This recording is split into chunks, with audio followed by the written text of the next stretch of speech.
Hey everyone, this is Seth with Food Challenge News. Welcome back to another podcast interview. Today I'm joined by Shawn Butler, also known as Basketlockerball. How you doing today, Shawn? I'm doing all right.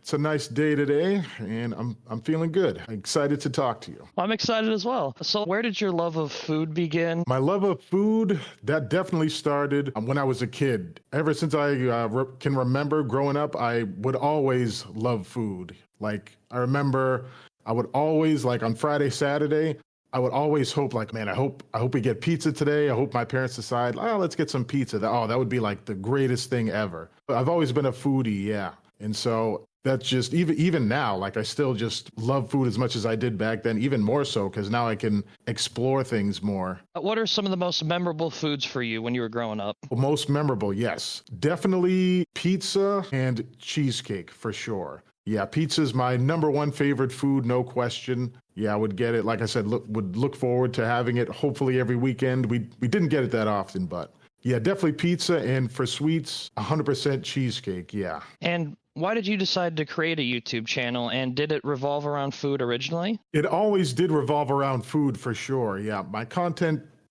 shifted slightly from when I first started to now. When I first started, it was more cheat days kind of thing, really just having fun with it. And then over time, I shifted to more like food challenge kind of focus, a little bit more of a challenge to it versus just having fun with a lot of food. The reason why I started was before I started, I was watching people that had similar content. So like Eric the Electric, Nick Dompierre, Magic Mikey, he did cheat days back then, Beard Meats Food, and there's some others. And I was so obsessed with that type of content, just watching it, and I really enjoyed it and kind of living vicariously through the foods they were eating. Eventually, I was like, that looks like so much fun. I want to do that. And so I just found Randy Santel's website about how to train for food challenges and all that kind of thing. Did all kind of reading up on it and how to do training. And I was like, okay, so I just did that and then slowly started having my own cheat days. I didn't have a camera or anything yet, just for enjoyment. And my cheat days got to be so big and so many calories, I was like, oh, I can get a camera and record myself. Then I got a camera, started filming my cheat days, and yeah, that's kind of how it all started. You've explained it in a video, but how did you come up with the name Basketlockerball for your channel, and what does it mean? Yeah, so I remember in high school, I've always loved basketball. I guess I'll start there. I'm very passionate about the Celtics. Before I started my YouTube channel, I would literally watch every single Celtics game. Just loved watching the games, especially with my friends and family. But once I started YouTube, I slowly just stopped watching the Celtics as much so I could focus more on YouTube. But I always loved basketball. But going back to when I was in high school, I was just walking down the hallway one day and I was just thinking about stuff. There was, lockers on both sides of the hallway.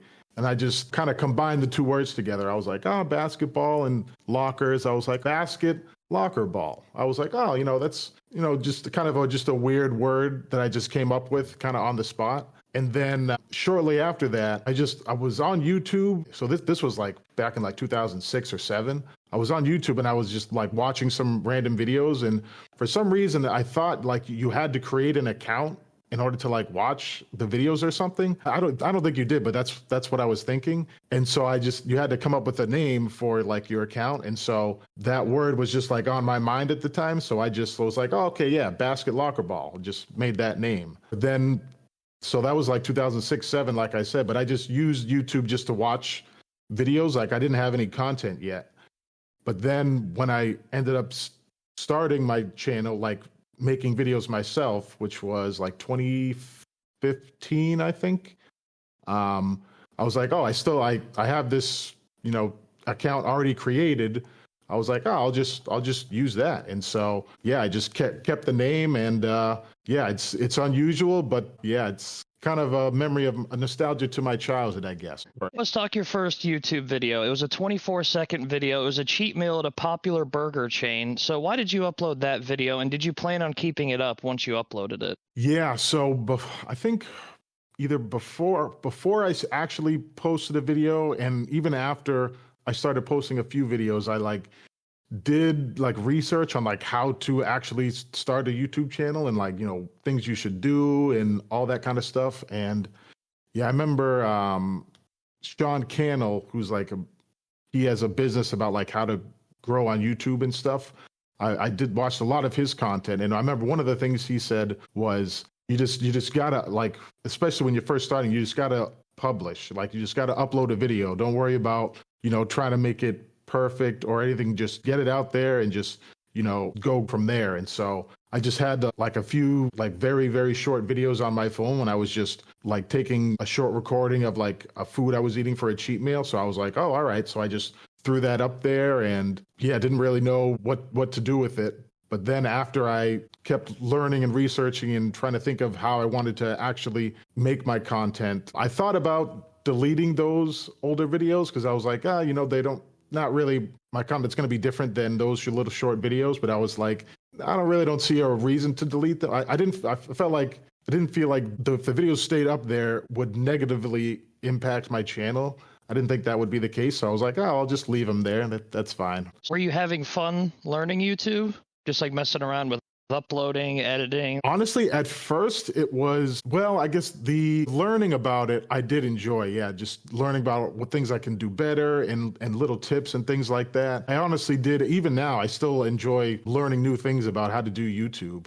At least initially when I started my channel, the editing definitely felt like a chore. I won't lie. Yeah, I was like, at times I was like, man, now I got to edit this video. It's going to take time, less time for video games, So that's kind of my initial thoughts on the editing. But over time, as I kept doing YouTube and eventually I took it as more of a serious hobby and started seeing the comments from people on videos on my channel. A lot of the comments are people that like enjoy the videos or enjoy the content and whatnot. It just really motivated me to want to keep doing it. And now I just enjoy the whole process. Like, the editing is it's definitely work. Like, it's not easy. It takes time, but I definitely enjoy the whole package, everything that comes with it. What was your first food challenge that you uploaded to YouTube, and did you surprise yourself with how you did? So the first actual food challenge, I'd have to go back and look to be 100% sure, but I think it was the Oreo Extreme Challenge, I called it, whereas it was like a bunch of different various Oreo type products. And I think I ended up finishing everything. And I was actually surprised because I didn't know because I didn't do like food challenges back then. It was always just like various like cheat days with sweet and savory food. So whenever I would like plan out my cheat meals, it would usually be based on like weight of the food. So it'd be like, all the food's going to weigh about this much. That's in my capacity. Yeah, I can handle that. And so when I was planning out the Oreo challenge, I did the same thing. I was like, okay, all these Oreo products weigh this much. I was like, I should be good. But I quickly learned that with sweet foods, it's different. Like, sweet foods, yeah, they usually weigh less than savory foods, but they're usually higher in calories and, with the sugar and everything. So I was like, wait a minute. I don't think I can, because when I was planning it out, I was like, with the weight and everything, should be about 16,000 calories. And I was like, wait a minute, I can't eat that many calories in one sitting. That's not right. And so I had to mess with the numbers in my calorie tracker until I got a calories amount that would made sense to me. I was like, okay, that I can do.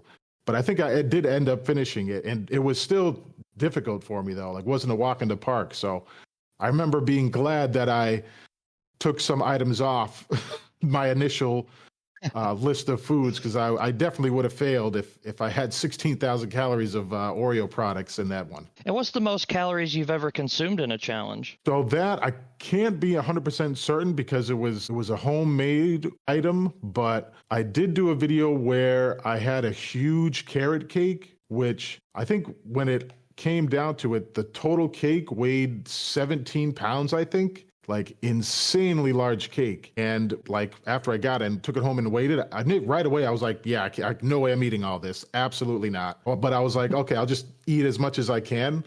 And I ended up eating literally like, I think 10 pounds, if I remember right, because I weighed it before and after. And just estimating how many calories that was based on the weight, came out to like 17,000 calories. And initially, when I like, punched those numbers in, I was like 17,000. I was like, that seems like a lot. I don't know if it's that much. But then based on how I felt like recovery wise, like the days after, I was like, you know what? No, I think that might be accurate because I feel extra terrible the next day. Can't be 100% certain, like I said, because it was homemade cake. I don't know exactly the ingredients used, but that's what I would go with, the 17,000 calories of carrot cake. Yeah. How long was the recovery time for you after that, like eating that much? Oh, I think it was a good 3 day, like 72 hours before I started to feel normal again. Typically, it's like 36 to 48 hours, sometimes closer to 48 if there's like more sodium because it takes more water to balance out. But yeah, the carrot cake, it was a solid 3 days. Yeah. So you take on restaurant challenges, but you also create many of your own challenges at home. What's the inspiration for doing these at-home challenges? Yeah, so my inspirations, I would say the core that my content kind of centers around now that I drew from is, in no particular order, but Eric the Electric, Beard Meets Food, and Nate Figueroa, who the latter of which he doesn't upload content on his own channel anymore, which I find very disappointing because I love his content. But I just kind of took some pieces from like each of those three and some from some other people, but those are the three primarily that I really draw from. And I was like, oh, I kind of like a little bit of how Nate does his editing. I kind of like a little bit of Eric's personality and some of his ideas. I like Adam's voiceovers, just to give some examples. And so I just kind of combined elements of those three and some others to kind of create my own kind of styles. Yeah, that's kind of where I drew from in that regard. What are some of your favorite at-home challenges that you've done? Oh, yes, favorite at-home ones. I would say my favorites would probably be some of the ones that were just really I found really challenging. Like I remember Popeye's 20 chicken sandwiches. That was a really tough one. Ghirardelli chocolate squares. I think it was like 170 something that I attempted. That was another really difficult one. That was one of my favorites. And then I think I still would also include the Little Debbie challenge, which that's a very old video now. It's when I like first started, but that was one where I definitely really had to push myself. But yeah. And you once ate 140 double stuffed fudge sandwich cookies in one sitting. What went through your mind after the first 100, and would you ever try 200 of those? Oh yeah, after the first 100. Yeah, so the thing with foods where if you're eating like the exact same food the whole time, like it's not like there's no variety at all, then when if you get to a point where you're getting kind of sick of it, then like there's that thought comes in your head like, oh, I kind of don't want to eat this anymore.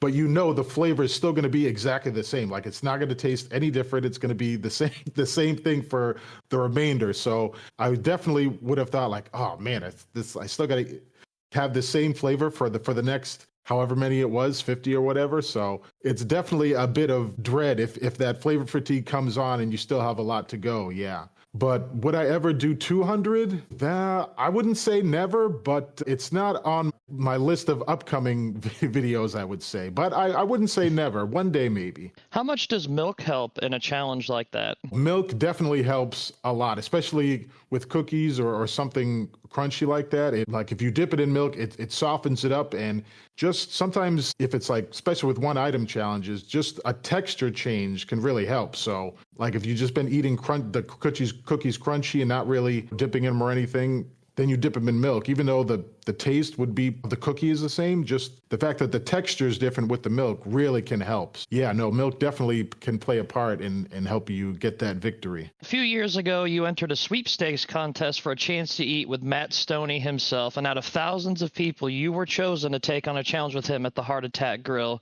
But you took on a different approach than Matt, and you took it down with more of a laid-back style. So why'd you decide to take your time with the challenge, and how was the overall experience for you? Yeah, I definitely am not a speed eater. Like speed is just not my forte at all. In the Heart Attack Grill challenge, there was no like time limit or anything. So I was like, there's really no need for me to go fast. Like if I do it in a certain time, I'm not going to nothing's going to be different if I just take my time. And I knew that capacity wise, I would be able to finish it no problem. And also, I was like, there's absolutely zero chance that I'm going to be anywhere near Matt Stoney's time if I do go fast. I felt like I would just look more foolish if I try to go fast and he would just blow by me. So I was like, I'm not even going to go there. I'm just going to, he's doing his speed. He can do that. He's fantastic at it. I'm just going to, do my thing, take my time, just enjoy it. Yeah, that's how that went. But a funny story about the sweepstakes. So I remember,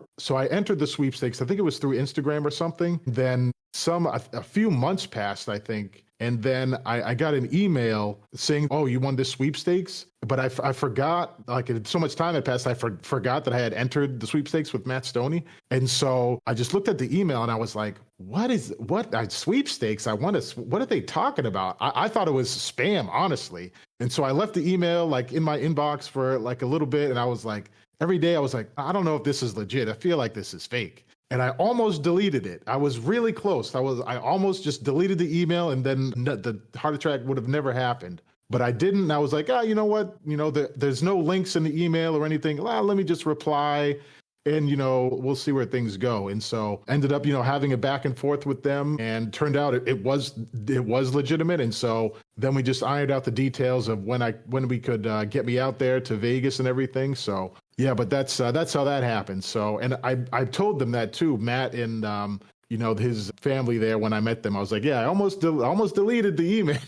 And we kind of laughed about it. So how was that experience overall? How was it meeting Matt? How was it going to the Heart Attack Grill? Yeah, meeting them, that was truly a joy. Yeah, I still remember the moment when I saw, when I was standing outside the Heart Attack Grill, and they were coming over. And I still remember the moment where I saw them across the street, and I just remember just getting chills a little bit. I was like, oh, holy crap, that's Matt Stoney right there. I'm going to meet him in a few minutes. I'll definitely remember that feeling. But they are honestly the nicest people. Matt Malin, who his now fiance, I believe, and his brother Morgan, very, very nice people. They're very easy to talk to, very down to earth. And it was really, really great experience just doing the challenge with Matt and just having a chance to talk to him about, just a little bit, pick his brain about doing challenges and things like that, and a little bit about YouTube and everything. And Matt did get noticed when we were out there. Some people asked to take his picture and stuff, which that's always cool. So it was really, really fun experience. Really glad that I won, and they were able to send me out there and do that with them. Yeah, that was a great time. Yeah, sounds like a really neat and an unforgettable experience. Yeah, definitely. Even outside the Heart Attack Grill part, just the rest of Vegas, I really had a good time. My best friend came out with me, and so we just did a ton of stuff in Vegas. Yeah, so it was definitely a very, very fond memory that time in Vegas, for sure. And I think at the Heart Attack Grill, if you don't finish your food, they actually spank you, but you got to avoid that, right? Getting spanked because you finished it? I did, yeah. I finished all the food, so I didn't have to get spanked. And they still offered. They were like, "Oh, we'll give you a spanking if you want." And I was like, "Nah, I think I'm good." Yeah. Matt had to take it though. Yeah, I probably would have been good too on that. So let's talk a little bit about training. Do you employ any training routines before taking on massive challenges, whether it's at home or a restaurant or anything in between? Do you do any sort of training? I do, as much as I can. If my schedule is about the same, the day before a challenge, roughly 24 hours before, I'll have what I call my max out meal, which is low calorie, high volume meal designed to expand my stomach as much as possible so that it's ready for whatever challenge I'm doing the next day. And which is one of the things I learned when I was reading on Randy Santel's website about that kind of thing. And so I basically try to aim to do that once a week, which is the day before a challenge. So I have some peas, some yogurt, and occasionally some fruit. The food ends up being around 5 to 6 pounds, depending. And then I'll eat that, relatively quickly. And then after, I'll drink diet iced tea, as much of it as I can handle. And I'll aim to do all of that in under 24 minutes. I know I'm not a speed person, but because it's a lot of liquid on top. I like to prefer to do it a little bit faster, and then that gets my stomach ready. And yeah, I still do that. The specific foods has changed a little bit over the years for the max out meal, but that it's the structure of it has been pretty much the same. Yeah. What about for restaurant challenges specifically? And also for restaurant challenges, do you have any go-to beverages that you like to use during them? Because I know like some challengers, they'll use just water, or some switch it up with like diet soda or regular soda or lemonade. Is there anything that's a go-to for you, like specifically for restaurant challenges? For restaurant challenges, my training would be the same pretty much. And occasionally if because some restaurant challenges can only do like they only have the challenge on specific days. So if the day that they can do the challenge based on my schedule, sometimes I won't be able to get my typical practice in the day before. So sometimes for restaurant challenges, I don't even train the day before just because how my mine and their schedule works out. But if I know the restaurant challenge is going to be like well within my capacity, then I'm not too worried. But if the challenge is going to be like, really push me, then I definitely would want to get a training session in and try to work that into the schedule. But as for beverages, I don't really have any go-to beverages, I would say. I would always have just water to start. But if the challenge is seeming like it's starting to get a little difficult, or it's starting to get deep in the challenge, starting to really push me, then I would just ask for some kind of diet soda to help with the flavor, because that sweetness definitely helps to counteract the savory when you're struggling, for sure. So have you ever had a bad experience during a food challenge, like something wasn't cooked right or the rules of the food challenge changed on the spot, or have they always been pretty good for you? Yeah, I honestly don't remember ever having a truly bad experience as far as like how I was treated there, or how the food was cooked, or everything like that. Not any really that were bad experiences. No, there was some times where the food ended up weighing more than I expected it was going to, and sometimes the opposite, where it ended up weighing less than I thought. But the times that did happen, I didn't feel like it was done like maliciously, like they deliberately like gave me more food to make it harder. I just feel like they just kind of threw a number out. Oh, well, yeah, we think it's this much. And then it ended up being a little bit different. So, but because I, felt like it wasn't malicious, it didn't really bother me that much. But I don't ever remember having a truly bad experience where I was like, oh yeah, that place was terrible. No, honestly, nothing like that, which is good. Yeah, nobody wants to have a bad experience. What does your rest and recovery routine look like after challenges? So the day after a challenge, I'll fast. So I won't eat any food the next day, and I'll drink plenty of water, more so than I would do on just like a regular eating day. But I film my challenges typically late in the day, like 5-6 hours before I would typically go to bed. So yeah, and after a challenge, especially if the challenge really pushes me, like you just get fatigued kind of right away, just because you consumed so many calories and so much food. Your body just now devotes tons of energy trying to process that. So you have less energy for everything else, just because your body's trying to process all that food. So you just feel kind of lethargic.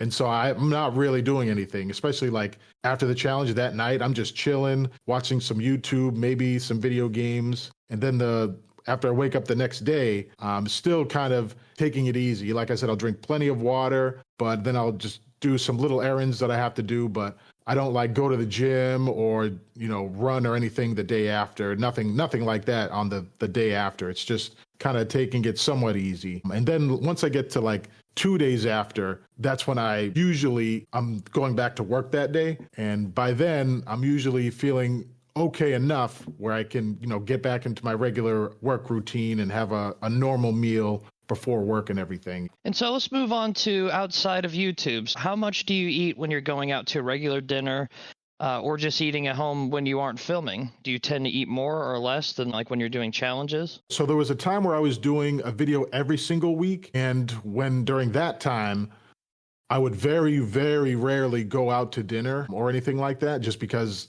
doing a challenge once a week, it's very hard to keep that up if you're also like going out and enjoying food casually. So that was pretty rare. And the times I would go out, I would usually not eat.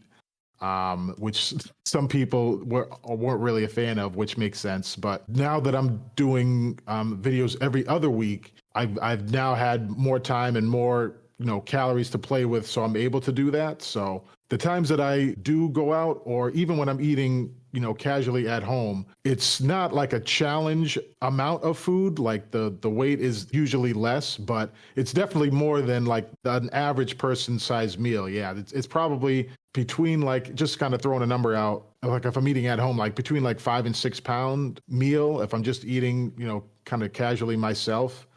Because I do one meal a day on my regular days. So I just have one meal that day, and then I don't eat for the next 24 hours, even on like regular days. And so just doing that, just naturally you eat larger meals because you're only having one. So typically, usually between like 5-6 pounds for a meal. Yeah. What hobbies or interests do you have in your free time? So I still really enjoy video games. I don't play them nearly as much as I used to. Before I got into YouTube, that was like one of my primary hobbies. So after I really started taking YouTube seriously, I played video games a lot less, but I still enjoy them. I couldn't give them up completely. So a little bit of that. And I do also enjoy reading. I'm a huge Star Wars fan. Like, that is one, I will say Star Wars is one of my passions. I love Star Wars. And so I have read a ton of Star Wars books over the years, like the past 5-6 years, probably like 20 to 30 Star Wars books. And there's been some other novels as well, mostly science fiction. But yeah, I definitely love reading.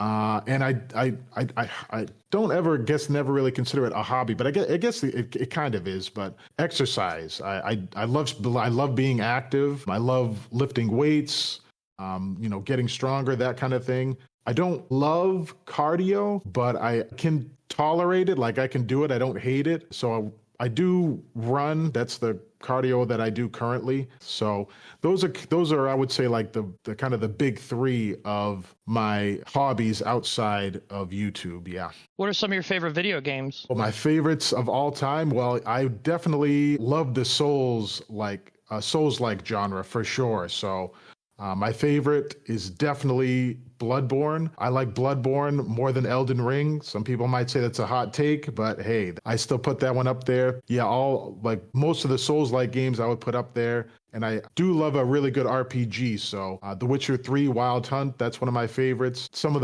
they're older games now, but Dragon Age Origins, Star Wars Knights of the Old Republic, those are also right up there, definitely. And what do friends and family think about what you do? Now, I think friends and family, yeah, they love it, honestly. Yeah, they're really on board with it because they understand that how seriously I take it with both the YouTube thing, like, making the videos and everything, that I definitely have a serious eye for it, but also that I take my health seriously as well. Like, I'm not just doing it and then like not paying any mind to, how I feel afterwards, or, how I'm doing internally, kind of thing. I definitely do take that very seriously, which, as anyone should, whether or not you're doing challenges. Internal health is also very important. So because they understand that I'm passionate about it and that I take it seriously, yeah, they're all for it. Yeah, they're very supportive, which it helps. It's good to have people in your corner cheering you on. Yeah, that's great to hear. That is very important.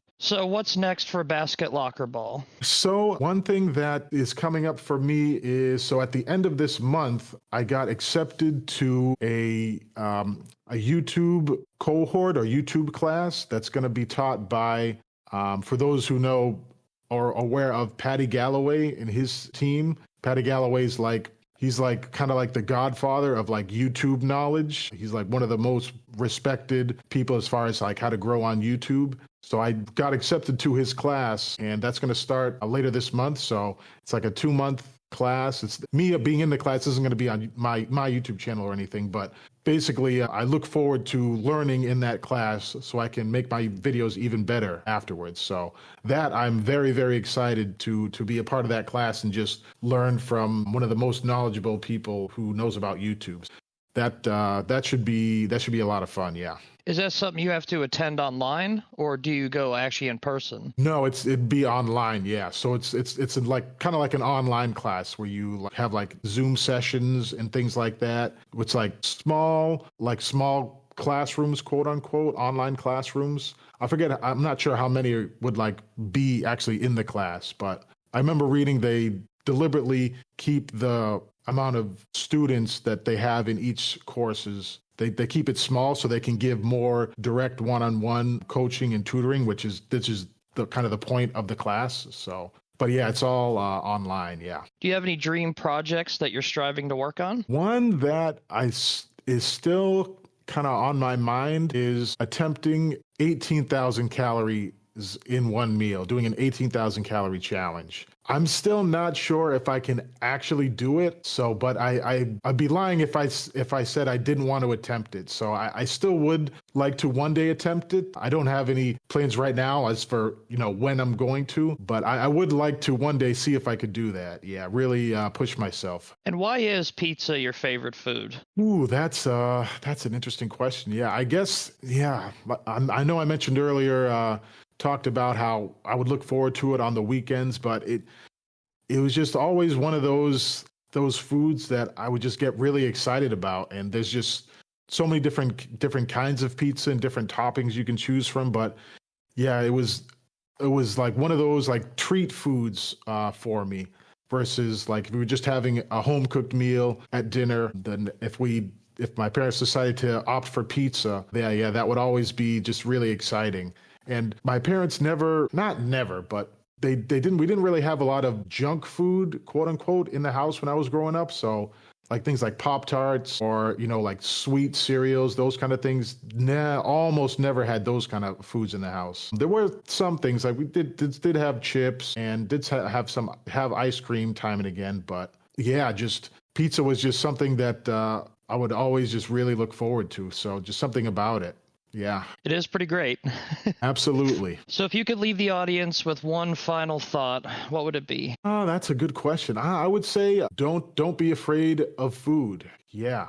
That's before I got into YouTube, I was very food focused and not in a good way. I didn't have a good relationship with food, and YouTube helped change that for me. So yeah, if you could take one thing away, just don't be afraid to enjoy yourself every time and again. You can just balance is key, but yeah, don't be afraid of food. That concludes our interview with Basketlockerball. Shawn, I'd like to thank you again for coming on the podcast. Yeah, you're very welcome. Thank you. I was happy to come on and chat with you. This is a hobby that I don't get to talk about with people too often. It's pretty niche, but no, it was a great conversation. I appreciate you having me. Thanks. And we'll have all the links for Basketlockerball in the description. And thanks for listening, everyone. We'll see you in the next episode.